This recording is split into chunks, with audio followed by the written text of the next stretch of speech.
Hello everyone, welcome to Nirja Education.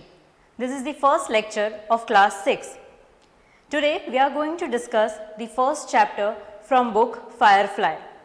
The name of the chapter is The Related Muff and the author is Edith Nesbit. The main characters are Rupert, Sydney, Hilda, Hugh, Eliza, Mother and Aunt Ellie. So, before moving towards the story, I would like to give you a brief introduction about the author. Edith Nesbit is a well-known British author and a poet. She has written around 60 books for children. Her books were popular for vivid characterization, clever plots, adventures and their humorous narrative style. She has a direct or indirect influence on many subsequent writers like J.K. Rowling, author of Harry Potter series, C.S. Lewis, author of Narnia series. So, this was all about the author. Dear children, we all have some memories of our childhood. Some of them brings happiness and some brings sadness. Same way, in this story, there is a boy who shared his childhood memories with us. So now, let's start the story. In this story, there is a boy whose name is Rupert. Along with his cousins, they all are at Rupert's home because it was the Christmas time. But they all knew that this time they wouldn't have the proper Christmas because both of the parents of Rupert, they wouldn't be at home. His father was away with his ship and the mother was too busy taking care of their Aunt Ellie. The mother went to hotel to look after Aunt Ellie. The children were all alone at home. Suddenly, the mother came back in a cab with Sydney. She didn't even enter the house. She only introduced Sydney to all of them and said, "Be kind to him and take care of him," and then she left the house. The children, they were trying to communicate with Sydney, but they didn't get the proper response. At that time, Rupert felt like a duffer because there were millions of interesting things to say, but he couldn't think of any. Then Hilda and Hugh, they planned a surprise for Rupert and Sydney, so they went for the preparation. Again, Rupert and Sydney, they both were together and Rupert was still trying to communicate with Sydney, but as usual, Sydney was not interested in talking to him.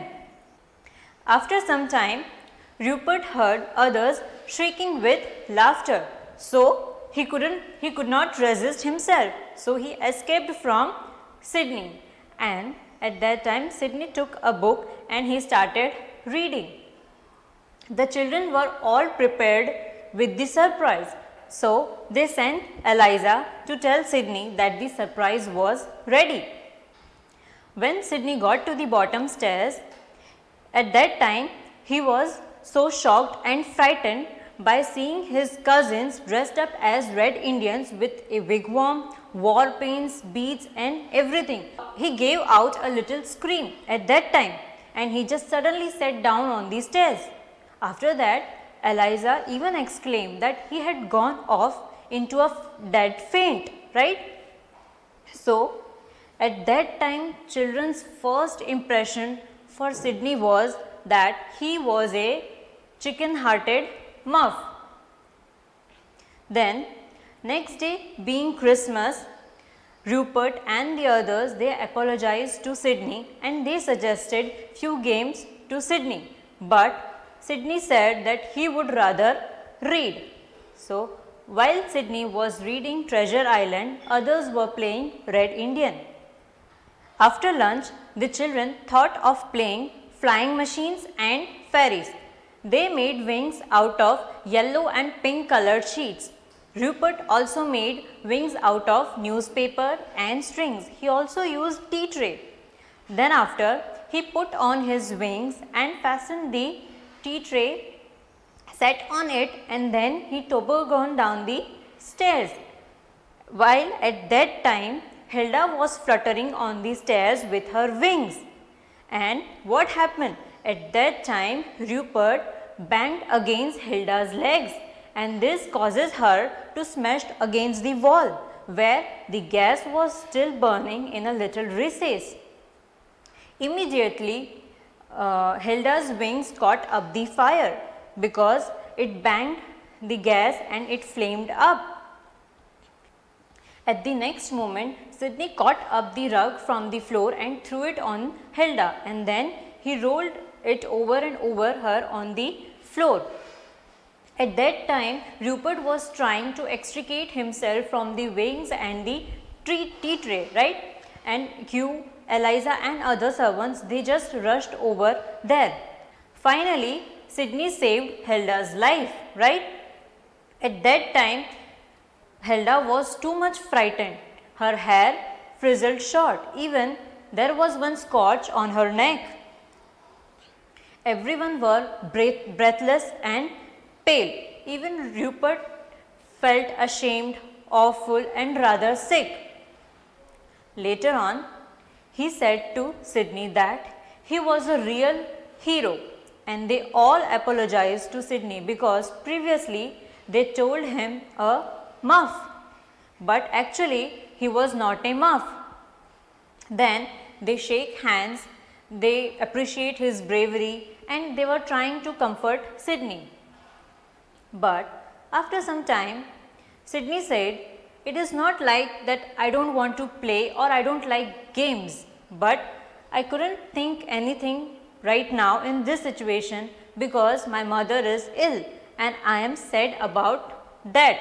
Then Rupert said that Sidney was not a muff, but he might felt frightened by finding red Indians in the hall of a strange house, especially if a person knew Indians very different sort of, without blankets, wigwams and war paints, but only with dusky features. So this was all in this story. So the moral of the story is we should not judge someone on basis of some temporary actions or situations, because we don't know that the person is suffering from which kind of situation, right?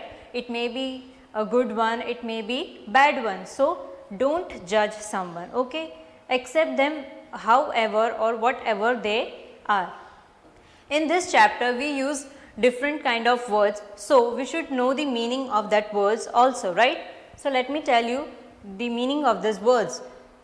Muff, it means clumsy or fool or a stupid kind of person, especially in sports or manual skills. Shrieking, very loud cry or sound. Toboggan, it means rode as if on a sledge. Extricate, free from bondage. Scorch, damage caused by heat or fire. I hope you all understand this chapter and liked our video. So please like, share and subscribe our channel. To subscribe our channel, please press the bell icon displayed on your screen.